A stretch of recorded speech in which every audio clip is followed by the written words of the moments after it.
आपण नवीन टॉपिकला सुरुवात करतोय, रिडम्पशन ऑफ प्रेफरन्स शेअर्स. आता इक्विटी शेअर्स, प्रेफरन्स शेअर्स, शेअरचे प्रकार तुम्हाला माहिती आहे. इक्विटी शेअर आणि प्रेफरन्स शेअर्स मध्ये काय डिफरन्स आहे तेही तुम्हाला माहिती आहे. ठीक आहे. टॉपिकचे नाव आहे redemption of preference shares. Redemption म्हणजे काय? तर प्रेफरन्स शेअर होल्डर लोकांकडून कंपनी कॅपिटल रिटर्न करून प्रेफरन्स शेअर्स रिटर्न घेते, त्याला रिडम्पशन असं म्हणतात. प्रेफरन्स शेअर होल्डर लोकांना इश्यूड केलेले शेअर्स रिटर्न घेणे आणि त्यांचा कॅपिटल त्यांना रिटर्न करणे, या प्रोसेसला आपण म्हणतो रिडम्पशन ऑफ प्रेफरन्स शेअर्स. ठीक आहे. समजा आपण 10,000 शेअर इश्यू केलेत, 10,000 प्रेफरन्स शेअर्स आपण इश्यूड केलेत आणि त्याची मॅच्युरिटी पिरियड आपण डिफाइन केली आहे 10 इयर्स. म्हणजे याचा अर्थ काय की आपण जे प्रेफरन्स शेअर इश्यूड केले ते 10 वर्षांसाठी. मग after 10 year completion of maturity period आपण शेअर होल्डर लोकांना त्यांचा पैसा रिटर्न करू आणि आपले शेअर्स त्यांच्याकडनं आपण रिटर्न घेऊ, म्हणजे कंपनी शेअर्स रिटर्न घेते, त्यालाच रिडम्पशन ऑफ प्रेफरन्स शेअर्स असं म्हणतात. Redemption of preference shares is the repayment of capital by a company to its preference share holder. Repayment of capital by a company to its preference share holder. Preference share holder लोकांना त्यांचा पैसा return करणे आणि shares return घेणे त्यांच्याकडनं, याच प्रोसेसला आपण रिडम्पशन ऑफ प्रेफरन्स शेअर्स असं म्हणतो. त्याची डेफिनेशन काय बघा. It is a process when a company by back it's issued redeemable preference shares usually on predetermined maturity date. Redemption म्हणजे अशा प्रकारची प्रोसेस की ज्या प्रोसेस मध्ये कंपनी रेडिमेबल प्रेफरन्स शेअर्स बायबॅक करते. बायबॅक म्हणजे काय की प्रेफरन्स शेअर होल्डर लोकांना दिलेले शेअर्स त्यांच्याकडनं रिटर्न परचेस करून घेते, बायबॅक करते आणि त्यांचा पैसा त्यांना रिटर्न करते, त्यालाच आपण त्या प्रोसेसला आपण काय म्हणतो रिडम्पशन ऑफ प्रेफरन्स शेअर्स म्हणतो. आता याची गरज काय आहे, पर्पस काय रिडम्पशनचं? It allow company to reduce their fixed dividend liability, improve capital structure and return excess cash. बघा, it allow company to reduce their fixed dividend liabilities. Fixed dividend liability म्हणजे काय की प्रेफरन्स शेअर होल्डर लोकांना दरवर्षी compulsory dividend दिला जातो आणि ते पण डिव्हिडंडचा जो रेट आहे तो फिक्स असतो. म्हणजे एका फिक्स पर्सेंटेज प्रमाणे प्रेफरन्स शेअर होल्डर लोकांना कंपल्सरी डिव्हिडंड द्यावा लागतो. मग जर आपण प्रेफरन्स शेअर्स रिडीम केले, म्हणजे विकलेले प्रेफरन्स शेअर, इश्यूड केलेले प्रेफरन्स शेअर्स कंपनी जेव्हा रिटर्न घेऊन घेते, तर नंतर ते प्रेफरन्स शेअर कॅपिटल अस्तित्वात राहत नाही. म्हणजे प्रेफरन्स शेअर होल्डर जर नसतील तर त्यांना डिव्हिडंड द्यायची पण गरज नसते. म्हणजे जे फिक्स डिव्हिडंड कंपनीला द्यावं लागत होतं ती लायबिलिटीज कंपनीची कमी होऊन जाते जर प्रेफरन्स शेअर्स रिडीम केले तर. त्याच्यानंतर improve capital structure. Capital structure improve करता येतं आणि जी कंपनीकडे एक्सेस कॅश पडलेली आहे, कंपनी त्या पैशाचा योग्य वापर करून प्रेफरन्स शेअर्स काय करते रिडीम करून घेते. म्हणजे एक्सेस कॅश या ठिकाणी वापरण्यात येते. Type share can be redeem at पार, ॲट प्रीमियम और in certain case at discount. Preference shares redeem करताना कंपनी ॲट पार म्हणजे 10 रुपयाचा शेअर असेल 10 रुपयाला रिडीम करून घेईल, किंवा ॲट प्रीमियम 10 रुपयाचा प्रेफरन्स शेअर्स असेल तो 10 रुपयांपेक्षा जास्त किंमत देऊन म्हणजे प्रीमियम देऊन कंपनी काय करते रिडीम करते. 10 रुपयाचा शेअर असेल 11 रुपये 12 रुपये देऊन कंपनी रिडीम करून घेईल. In certain cases at discount. खूप क्वचित असा प्रसंग निर्माण होतो की कंपनी डिस्काउंट मध्ये सुद्धा प्रेफरन्स शेअर्स रिडीम करते. पण जनरली ॲट पार आणि ॲट प्रीमियम मध्येच प्रेफरन्स शेअर काय केले जातात रिडीम केले जातात. क्वचितच काही केसेस मध्ये डिस्काउंट मध्ये सुद्धा प्रेफरन्स शेअर्स हे रिडीम केले जातात. म्हणजे प्रेफरन्स शेअर्स रिडीम 3 पद्धतीने होतील, ॲट पार, ॲट प्रीमियम आणि ॲट डिस्काउंट. प्रेफरन्स शेअर्स रिडम्पशनचा काही रिक्वायरमेंट आहे, स्टॅट्युटरी रिक्वायरमेंट आहे.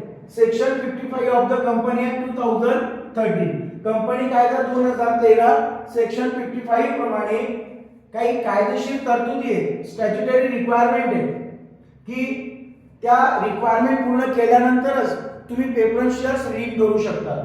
मग पहिली प्रोव्हिजन काय आहे, पहिली स्टॅट्युटरी रिक्वायरमेंट काय आहे fully paid up. Only fully paid up preference shares can be redeemed.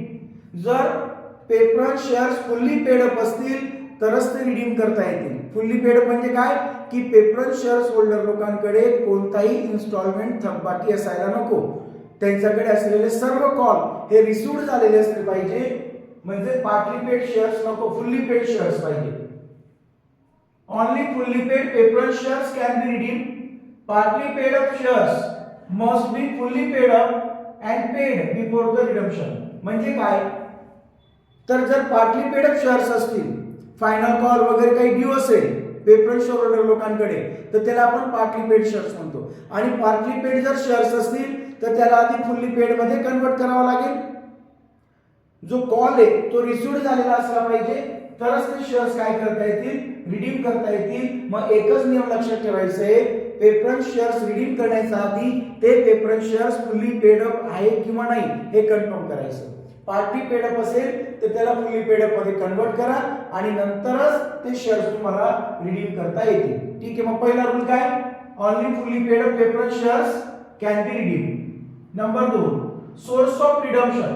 Preference shares redeem करण्यासाठी काय काय सोर्सेस आहेत. कारण की प्रेफरन्स शेअर जर रिडीम करायचं असेल तर त्याच्यासाठी आपल्याकडे पैसा पण हवा. तर मग त्याच्यासाठी काय सोर्स बघा, sources of redemption.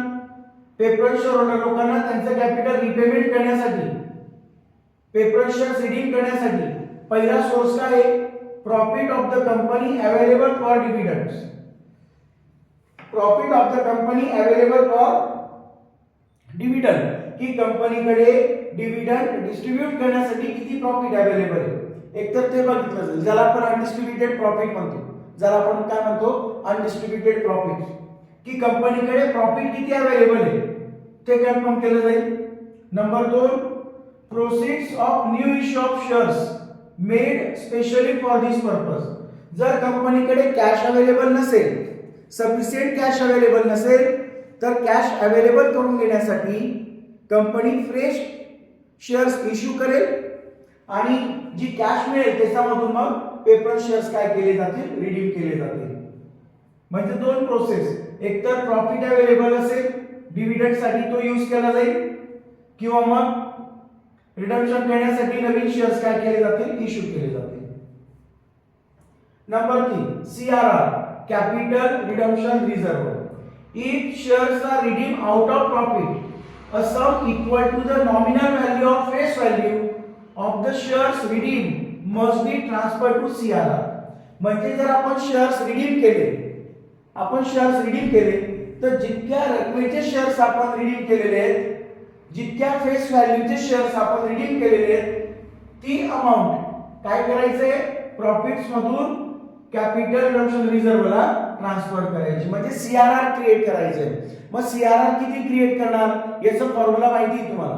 CRR create करण्याचा फॉर्म्युला काय होता, face value of share redeem, face value of share redeem minus face value of share issued. Face value of share issued. तुम्ही एवढंच लक्षात ठेवायचंय, जितक्या फेस व्हॅल्यूचे शेअर आपण रिडीम करणार आहे तेवढी अमाउंट काय करायची, तुम्हाला सीआरआर ला ट्रान्सफर करायची प्रॉफिट्स मधून. Number 4, premium on redemption. If shares are redeem at premium, this amount must be paid out of the company's profit or security premium. जर कंपनीने प्रीमियम देऊन, एक्स्ट्रा अमाउंट देऊन शेअर रिडीम केले असतील तर कंपनीचे प्रीमियम पेड करते, तो जो लॉस झालेला आहे शेअर रिडम्पशन करताना दिलेला प्रीमियम हा कंपनीचा लॉस आहे. मग तो लॉस कशामध्ये ऍडजस्ट करायचा आहे तुम्हाला, तर कंपनीकडे जो सिक्युरिटी प्रीमियम असेल त्या सिक्युरिटी प्रीमियम मध्ये किंवा कंपनीकडे जो प्रॉफिट अवेलेबल असेल त्याच्यामध्ये तो ऍडजस्ट करायचा आहे. ठीक आहे. Authorisation. The redemption must be authorised bye article of association of the company. कंपनीच्या आर्टिकल्स मध्ये, नियमावलीमध्ये शेअर्स रिडीम करण्यासंबंधित अधिकार असले पाहिजे, ऑथरायझेशन असलं पाहिजे. त्याच्यानंतर दिले timeline. Generally preference shares must be redeem within a maximum 20 years from the date of issue. सर्वसाधारणपणे प्रेफरन्स शेअर्स ते 20 वर्षानंतर रिडीम केले जातात. मॅक्सिमम त्याचा मॅच्युरिटी पिरियड काय आहे, 20 इयर्स, की एकदा प्रेफरन्स शेअर आपण इश्यू केले तर इश्यू केल्याच्या तारखेपासून 20 वर्षापर्यंत किंवा 20 वर्षानंतर ते शेअर्स काय केले जातात, रिडीम केले जातात. 20 इयर्स मध्ये ते शेअर्स रिडीम केले जातात. मॅक्झिमम त्याचा पिरियड रिडम्शनचा किती, 20 इयर्स. हा कमी जास्त राहू शकतो. Inability to redeem, inability to redeem म्हणजे कंपनी जर रिडम्शन करण्याचा आर्थिक स्थितीत नसेल तर if a company is unable to redeem it may issue further redeemable preference shares with a consent of 3/4 of the shareholder and approval of the National Company Law Tribunal. म्हणजेच काय, inability to redeem preference shares redeem करण्यासाठी कंपनीकडे जर suitable fund नसेल, एक आवश्यक तेवढा पैसा नसेल, तर कंपनी काय करू शकते, पुन्हा तशाच प्रकारचे नवीन रिडीमेबल शेअर्स इश्यूड करू शकते. म्हणजे जुने प्रेफरन्स शेअर्स रिडीम करण्यासाठी कंपनी पुन्हा नवीन प्रेफरन्स शेअर्स, नवीन रिडीमेबल प्रेफरन्स शेअर्स काय करू शकते, इश्यू करू शकते. सगळ्या 3/4 जे शेअर होल्डर असतील त्यांचे अप्रूव्हल घेऊन कंपनी अशा प्रकारची प्रोसेस पूर्ण करू शकते. नंतर अकाउंटिंग प्रोसिजर काय आहे, तर याच्यामध्ये proceed of fresh issue, company एक नवीन फ्रेश इश्यू शेअर विकेल आणि जो पैसा येईल त्याच्यामधून रिडीम करेल, किंवा सीआरआर क्रिएट केला जाईल. तर या पद्धतीने ही थिअरी आधी तुम्ही लक्षात ठेवायची आहे. ठीक आहे. नंतर आपण अकाउंटिंग एंट्रीज बघू आणि प्रॉब्लेम सॉल्व्ह करू. रिडम्पशन ऑफ प्रेफरन्स शेअर्स या टॉपिक वरती प्रॉब्लेम स्टार्ट करण्याच्या अगोदर प्रॉब्लेम आपण प्रॅक्टिस करू त्याच्या आधी तुम्ही काही स्टेप लक्षात ठेवायचं आहे की या टॉपिक मध्ये तुम्हाला एंट्रीज कशा कराव्या लागणार. बघा, रिडम्पशन करण्यासाठी काय पाहिजे, कॅश अवेलेबल पाहिजे. मग कंपनीकडे जर कॅश अवेलेबल नसेल तर कंपनी काय करेल, नवीन शेअर इश्यूड करेल. म्हणजे रिडम्पशन ऑफ प्रेफरन्स शेअर्स याच्यामध्ये पहिली स्टेप लक्षात ठेवायची काय, fresh issue of shares. Fresh issue of shares. Fresh issue of shares म्हणजे कंपनी काय करेल, नवीन शेअर विकेल. मग कंपनी जे नवीन शेअर विकेल ते ऍट पार, ऍट प्रीमियम किंवा ऍट डिस्काउंट मध्ये. ठीक आहे, ऍट पार, ऍट प्रीमियम किंवा ऍट डिस्काउंट मध्ये. तर पहिली जी स्टेप आहे रिडम्पशन ऑफ प्रेफरन्स शेअर्स, याच्यामध्ये स्टेप नंबर 1 मध्ये काय लक्षात ठेवणार, fresh issue of shares. Company काय करेल, नवीन शेअर विकेल. म्हणजे सगळ्यात पहिले प्रॉब्लेम वाचायचं, त्याच्यामध्ये काही शेअर्स वगैरे विकले असतील तर त्याची एंट्री करून घ्यायची. पण कंपनीने जे शेअर्स विकले असतील ते कशा पद्धतीने, ऍट पार, ऍट प्रीमियम आणि ऍट डिस्काउंट. मग याची एंट्री तुम्ही कशी करणार, समजा ऍट पार असेल, कंपनीने ऍट पार शेअर विकले असतील म्हणजे 10 रुपयाचा शेअर 10 रुपयाला विकला, तर इथे फायनल कॉल, अलॉटमेंट, ऍप्लिकेशन वगैरे काहीच करायचं नाही, सरळ शेअर विकला. म्हणजे एंट्री काय करणार, bank account debit to share capital account. Entry काय करायची आहे, bank account debit to share capital. Bank account debit to share capital account. म्हणजे कंपनीने शेअर विकलेत ऍट पार, म्हणजे 10 रुपयाचं शेअर 10 रुपयाला, नो डिस्काउंट, नो प्रीमियम. तर एंट्री काय करणार, bank account debit to share capital account. समजा कंपनीने शेअर इश्यूड केलेत, नवीन फ्रेश शेअर इश्यूड केलेत, ते पण ऍट प्रीमियम मध्ये. ऍट प्रीमियम म्हणजे काय, 10 रुपयाचा शेअर 12 रुपयाला इश्यू केला, म्हणजे 2 रुपये कंपनीला प्रीमियम मिळालेला आहे. मग जो प्रीमियम मिळाला आहे तो कॅपिटल अकाउंटला ट्रान्सफर न करता शेअर प्रीमियम अकाउंटला क्रेडिट करायचे सेपरेट. मग समजा कंपनीने ऍट प्रीमियम शेअर इश्यूड केले असतील तर एकतर कॅश आपल्याकडे आली, म्हणून cash or bank account debit, म्हणजे बँक अकाउंटलाच डेबिट करा. Bank account debit. जो प्रीमियम कंपनीला मिळालाय, शेअर इश्यूड करताना जो प्रीमियम मिळालाय तो कंपनीचा प्रॉफिट आहे, प्रॉफिट नेहमी क्रेडिट असेल to share premium account. Share premium अकाउंटला क्रेडिट करा आणि शेअर कॅपिटल अकाउंटला क्रेडिट करा. या पद्धतीने एंट्री करावी लागेल. ऍट प्रीमियम शेअर इश्यूड केले असतील तर एंट्री काय करणार, bank account debit to share premium account to share capital account. Number 3 entry करायची आहे ऍट डिस्काउंट. ऍट डिस्काउंट म्हणजे काय की 10 रुपयाचा शेअर्स कंपनीने 8 रुपयाला विकून दिला, म्हणजे 2 रुपये कमी किमतीला विकला, तर 2 रुपये हा कंपनीने जो डिस्काउंट दिला तो कंपनीचा लॉस आहे. म्हणून discount on issue of shares अकाउंटला डेबिट करून घ्यायचंय. एकतर कंपनीकडे कॅश आली म्हणून cash or bank account debit म्हणजेच बँक अकाउंट डेबिट करावं लागेल. 2 रुपये कंपनीने जो डिस्काउंट दिला तो कंपनीचा लॉस आहे, मग discount on issue of shares अकाउंटला पुन्हा डेबिट करावं लागेल to share capital account. Share capital account. या 3 एंट्रीज तुम्ही आधी नोटबुक मध्ये लिहून घ्या आणि लक्षात ठेवा. रिडम्पशन ऑफ प्रेफरन्स शेअर्स मध्ये पहिली स्टेप काय आहे, फ्रेश इश्यू ऑफ शेअर्स. कंपनीने नवीन शेअर विकले, मग शेअर विकले म्हणजे simple entry bank account debit to share capital. मग त्याच्यात ऍट पार असेल तर bank account debit to share capital account. At premium असेल तर bank account debit to share premium to share capital. At discount असेल तर bank account debit discount on issue of shares account debit to share capital account. ही पहिली step लिहून घेतली सर्वांनी. त्याच्यानंतर फ्रेश इश्यू ऑफ शेअर्स, नवीन शेअर्स विकल्यानंतर आता सेकंड स्टेप. सेकंड स्टेप मध्ये काय करायचंय, प्रेफरन्स शेअर्स होल्डर लोकांना जे कॅपिटल आपल्याला रिटर्न करायचंय त्याची एंट्री करायची.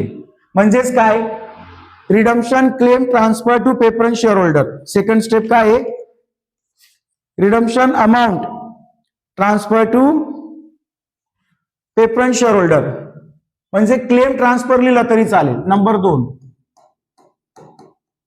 Claim transfer. क्लेम ट्रान्सफर म्हणजे लक्षात येते प्रेफरन्स शेअर होल्डर लोकांना जो पैसा तुम्हाला रिटर्न करायचा आहे त्यांचा जो क्लेम आहे तो प्रेफरन्स शेअर होल्डर अकाउंटला ट्रान्सफर करा. मग प्रेफरन्स शेअर होल्डर अकाउंटला जेव्हा तुम्ही क्लेम ट्रान्सफर करणार म्हणजे रिडम्पशनची एंट्री करतोय आपण. मग एकतर प्रेफरन्स शेअर होल्डर लोकांकडून आपण आपले शेअर रिटर्न घेतोय, शेअर्स आपल्याकडे आले, कम्स इन म्हणून शेअर अकाउंटला डेबिट, किंवा शेअर कॅपिटलचा बॅलन्स हा नेहमी क्रेडिट असतो, तर ज्यावेळेस आपण शेअर रिडीम करतोय तर शेअर कॅपिटल कमी होतोय म्हणजे शेअर कॅपिटल अकाउंटला डेबिट करावं लागेल. तर शेअर कॅपिटल अकाउंट डेबिट म्हणजेच preference share capital account debit. Preference share capital account debit. जर प्रीमियम दिला असेल, प्रेफरन्स शेअर्स रिडीम करताना जर प्रीमियम दिला असेल तर तो लॉस आहे कंपनीचा, म्हणून प्रीमियम ऑन रिडम्पशन अकाउंटला डेबिट करावा लागेल. प्रीमियम ऑन रिडम्पशन अकाउंट्सला काय करणार, डेबिट. आणि पेमेंट कोणाला करायचं आहे, preference shares holder to preference share holder accounts. To preference share holder accounts अशी एंट्री करायची. Claim transfer to preference share holder. Preference shares आपण रिडीम करतोय म्हणून प्रेफरन्स शेअर कॅपिटल अकाउंटला debit to premium on redemption account. Redemption करताना जर premium दिलाय तो लॉस आहे, प्रीमियम ऑन रिडम्पशन अकाउंटला debit to preference share holder accounts. या पद्धतीने एंट्री तुम्हाला करायची आहे. त्याच्यानंतर आता इथे नंबर 3 तिसरी स्टेप. तिसरी एंट्री काय करणार, तुम्ही जो प्रीमियम दिलाय प्रेफरन्स शेअर्स रिडीम करताना जो प्रीमियम आपण दिलेला आहे तो कंपनीचा लॉस आहे. मग हा लॉस तुम्हाला ऍडजस्ट करावा लागेल ना. मग हा लॉस कशामध्ये ऍडजस्ट करणार, तर कंपनीकडे जो प्रॉफिट अवेलेबल असेल किंवा कंपनीकडे जो शेअर प्रीमियमचा बॅलन्स असेल त्याच्यामध्ये ऍडजस्ट करायचा आहे. तर प्रीमियम ऑन रिडम्पशन अकाउंटला तुम्ही डेबिट केलंय, हा ऍडजस्ट करायचा आहे सिक्युरिटी प्रीमियम अकाउंटला. मग एंट्री काय करणार, मग तिसरी स्टेप काय लक्षात ठेवणार तुम्ही, premium on redemption. Premium on redemption adjusted to security premium accounts. Security premium accounts किंवा प्रॉफिट अँड लॉस अकाउंट्स. ठीक आहे, तर हा प्रीमियम तुम्हाला ऍडजस्ट करायचा आहे. मग ज्यावेळेस तुम्ही प्रीमियम दिलाय रिडम्पशन करताना त्याला तुम्ही डेबिट केलंय तर याला आता क्रेडिट करा आणि सिक्युरिटी प्रीमियम अकाउंटला डेबिट. म्हणजे एंट्री काय करणार, security premium account debit, security premium account debit to premium on redemption accounts, premium on redemption accounts. एक तिसरी एंट्री तुम्हाला करावी लागेल.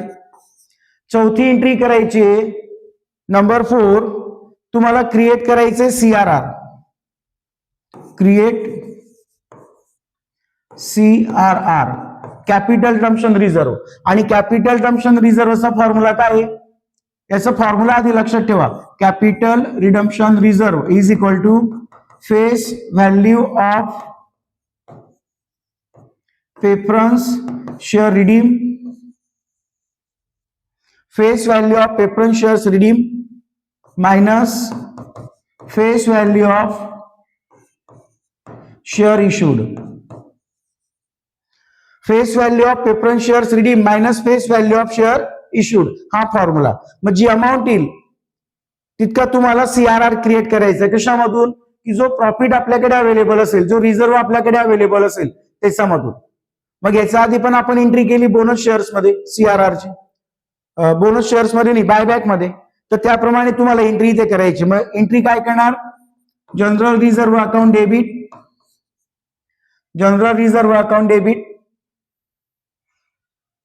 Profit and loss account debit,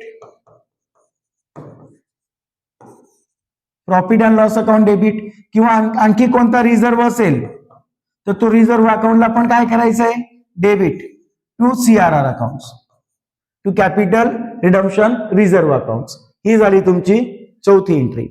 ठीक आहे. आणि लास्ट एंट्री नंबर 5, नंबर 5. मग 5 नंबर एंट्री काय करायची? तर जो क्लेम आहे तो क्लेम काय करायचा आहे? सेटल करायचा आहे, म्हणजे पेड करायचा आहे. क्लेम पेड म्हणजे प्रेफरन्स शेअर होल्डर लोकांचा जो क्लेम आहे त्याचं तुम्हाला काय करायचं आहे? पेमेंट करायचं आहे. ठीक आहे. मग एंट्री काय करणार? कोणाला पेमेंट करताय? प्रेफरन्स शेअर होल्डर लोकांना. मग एंट्री करावी लागेल. सिंपल आहे. Preference share holder account debit, preference share holder account debit to cash or bank account, म्हणजेच बँक अकाउंट, बँक अकाउंट. तर या पद्धतीने या 5 स्टेप तुम्ही लक्षात ठेवायचं आहे. बरोबर. या 5 स्टेप तुम्ही लक्षात ठेवायची. पहिली स्टेप काय होती? Share issued, fresh share issued म्हणजे आधी नवीन शेअर विकायचे. प्रेफरन्स शेअर होल्डरचा जो क्लेम आहे तो ट्रान्सफर करायचा, जो प्रीमियम आहे तो ऍडजस्ट करायचा आहे शेअर प्रीमियम अकाउंटला, CRR क्रिएट करायचं आहे आणि क्लेम पेड करायचा. अगदी सोपं आहे. ह्या स्टेप तुम्ही लक्षात ठेवा. रिडम्पशन ऑफ प्रेफरन्स शेअर्स याच्यामध्ये ह्या स्टेप तुम्ही लक्षात ठेवायचं आहे. रिडम्पशन करताना आधी काय करणार? नवीन शेअर इश्यूड करा. ऍट पार असेल, ऍट प्रीमियम असेल किंवा ऍट डिस्काउंट असेल. शेअर विकायचे सोपं आहे. Bank account debit to share capital account. Premium असेल तर bank account debit to share premium account to capital account. आणि जर ऍट डिस्काउंट असेल तर एंट्री काय करणार? Bank account debit discount on issue of shares account debit to share capital account. हे पहिली स्टेप. दुसऱ्या स्टेप मध्ये प्रेफरन्स शेअर होल्डर लोकांना जो पैसा द्यायचा आहे, रिटर्न करायचा आहे, जे कॅपिटल रिपेमेंट करायचं आहे, तो क्लेम ती अमाऊंट प्रेफरन्स शेअर होल्डर अकाउंटला ट्रान्सफर करा. मग एंट्री काय करणार? Preference share capital account debit, कारण की आपण कॅपिटल रिटर्न घेतोय, आपल्याकडे शेअर्स रिटर्न येत आहेत, म्हणून preference shares capital account debit. जर प्रीमियम दिला असेल रिडम्पशन करताना कंपनीचा लॉस आहे म्हणून डेबिट करावं लागेल. प्रीमियम ऑन रिडम्पशन अकाउंटला debit to preference share holder account, ही एक एंट्री करायची. त्याच्यानंतर जो प्रीमियम तुम्ही दिला आहे तो ऍडजस्ट करा सिक्युरिटी प्रीमियम अकाउंटला, म्हणजे एंट्री करावी लागेल security premium account debit to premium on debenture account. नंतर CRR ची एंट्री करा, reserve account debit to CRR account. आणि क्लेम सेटलमेंट करा, preference share holder account debit to bank account. या 5 स्टेप तुम्ही जर लक्षात ठेवल्या आणि या एंट्रीज व्यवस्थित समजून घेतल्या किंवा लर्न करून घेतल्या तर मग तुम्हाला सहज रिडम्पशन ऑफ प्रेफरन्स शेअरचे प्रॉब्लेम सॉल्व्ह करता येतील.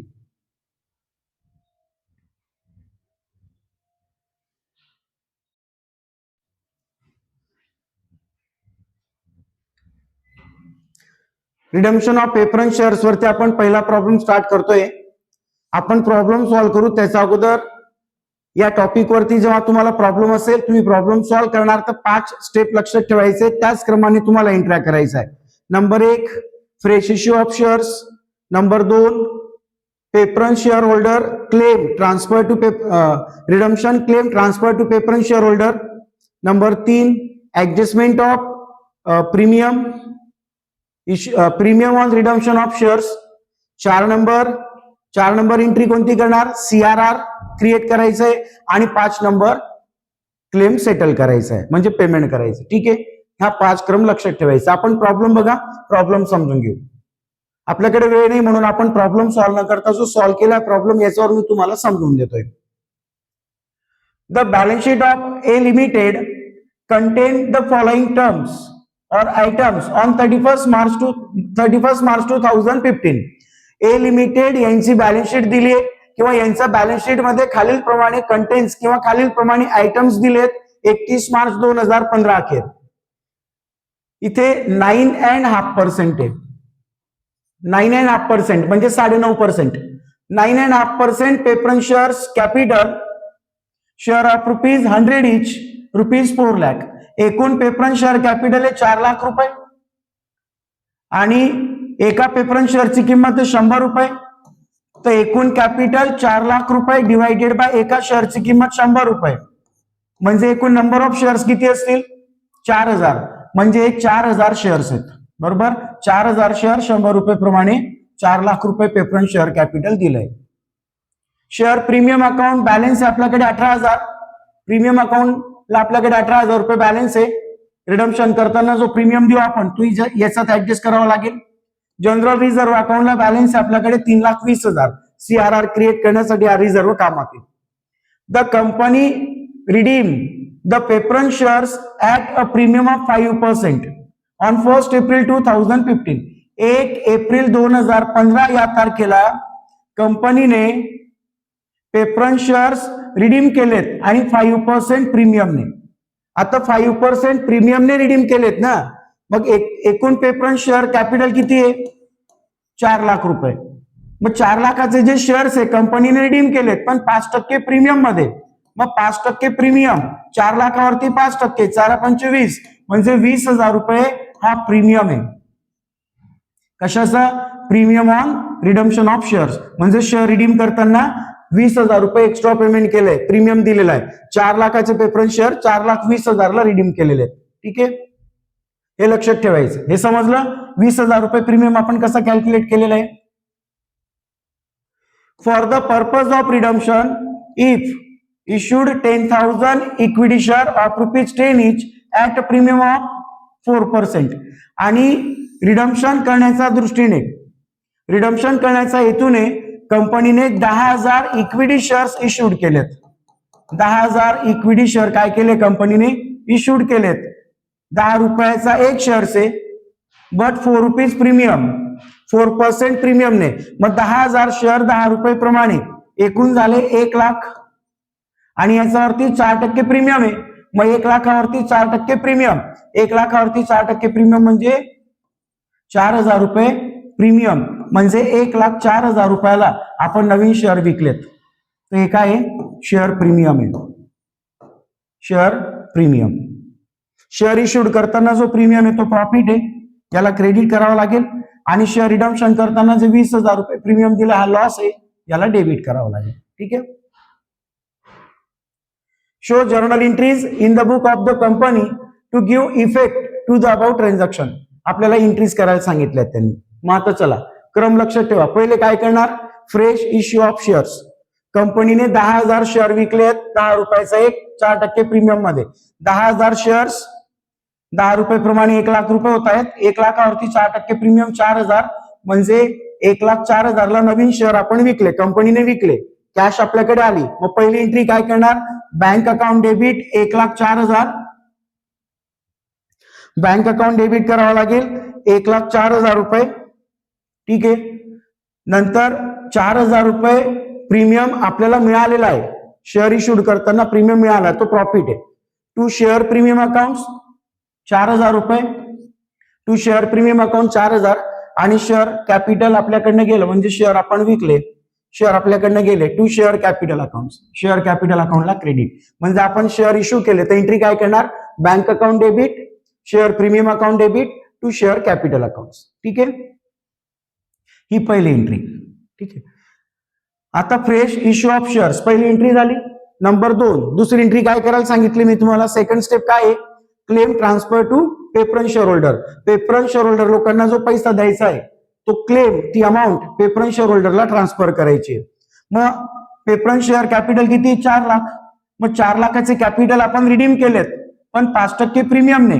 मग 4 लाखाचे शेअर्स 5% प्रीमियम म्हणजे 20,000 रुपये प्रीमियम, म्हणजे एकूण 4 लाख रुपये प्रेफरन्स शेअर कॅपिटल प्लस 20,000 रुपये प्रीमियम, असे 4,20,000चे शेअर आपल्याला काय करायचे, रिडीम करायचे. म्हणजे प्रेफरन्स शेअर होल्डर लोकांना द्यायचे 4,20,000. ठीक आहे, मग आता क्लेम ट्रान्सफर करायचंय ना. मग सगळ्यात पहिले आपण प्रेफरन्स शेअर होल्डर लोकांकडून आपले शेअर्स रिटर्न घेऊ, कॅपिटल कमी होऊन जाईल. म्हणून 9.5% प्रेफरन्स शेअर कॅपिटल अकाउंटला debit ₹4 lakh.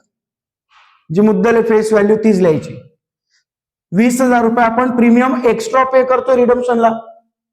Preference share holder लोकांना आपण जास्तीचा पैसा देतो, लॉस आहे कंपनीचा, म्हणून premium on redemption of preference shares अकाउंटला डेबिट 20,000 रुपये to preference share holder account 4,20,000.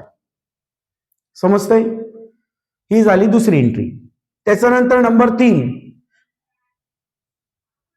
Premium on redemption of preference shares, जो लॉस आहे हा लॉस ऍडजस्ट करायचा आहे शेअर प्रीमियम अकाउंटला. मग एकूण लॉस किती आहे, 20,000 आणि शेअर प्रीमियम अकाउंटला बॅलन्स किती दिसतोय, 18,000. तर 18,000 रुपये बॅलन्स प्लस आपण फ्रेश इश्यू केले ते 4,000 प्रीमियम पण तर आलेत ना आपल्याकडे अजून, तर 18 आणि 4 22,000 रुपये प्रीमियम आहे आणि आपल्याला लॉस किती ऍडजस्ट करायचा, फक्त 20,000 रुपये. तर आपल्याकडे शेअर प्रीमियमला एकूण 22,000 बॅलन्स आहे, हे 18,000 आणि 4,000 अजून मिळाले होते 22,000, ते आपल्याला त्याच्यात ऍडजस्ट करायचं आहे प्रीमियम ऑन रिडम्शन. मग एंट्री काय करणार, तर प्रीमियम ऑन रिडम्शनला डेबिट केलं तर याला क्रेडिट करा आणि शेअर प्रीमियमला डेबिट. म्हणजे एंट्री करावी लागेल share premium account debit to premium on redemption of preference shares account. किती, 20,000 रुपये. समजतंय. त्याच्यानंतर आता चौथी स्टेप, CRR क्रिएट करायचा आहे. मग CRR चा फॉर्म्युला काय होता आपला, CRR face value of share redeem minus face value of share issued. आपण शेअर रिडीम करतोय 4,20,000 रुपयाला, पण ऍक्च्युली त्या शेअरची फेस व्हॅल्यू किती आहे, 4 लाख रुपये. प्रीमियम कन्सिडर नाही करायचं. आणि आपण नवीन शेअर कितीचे विकले होते, 1 लाखाचे. 4,000 रुपये प्रीमियम येणार नाही. नवीन शेअर जे विकले त्याची फेस व्हॅल्यू होती 1 लाख रुपये, तर 4 लाखामधून 1 लाख रुपये वजा होतील 3 लाख. म्हणजे आपल्याला CRR किती क्रिएट करायचं आहे, CRR क्रिएट करायचं आपल्याला 3 लाख रुपये. CRR नेहमी क्रेडिट असेल तर रिझर्व्ह अकाउंटला डेबिट करा. कोणता रिझर्व्ह आहे आपल्याकडे, जनरल रिझर्व्ह 3,20,000 आहे आणि CRR करायचंय क्रिएट आपल्याला 3 लाख. मग एंट्री काय करणार, general reserve account debit to capital redemption reserve account. General reserve account debit to capital redemption reserve account. येते लक्षात. आणि सगळ्यात शेवटी स्टेप नंबर 5, जी क्लेम अमाऊंट आहे ती सेटल करा. म्हणजे प्रेफरन्स शेअर होल्डर लोकांना त्यांचं पेमेंट देऊन द्या. प्रेफरन्स शेअर होल्डर लोकांना आपण पेमेंट करतोय. क्लेम किती ट्रान्सफर केला आपण, 4,20,000. मग 4,20,000 रुपये प्रेफरन्स शेअर होल्डर लोकांना पेमेंट करायचंय. ते रिसिव्हर आहेत म्हणून डेबिट करा आणि बँक गिव्हर आहे तर क्रेडिट करा. एंट्री काय करणार, preference share holder account debit to bank account. Preference share holder account debit to bank account. तर या पद्धतीने एंट्री करायची आहे. समजलं, सिंपल आहे.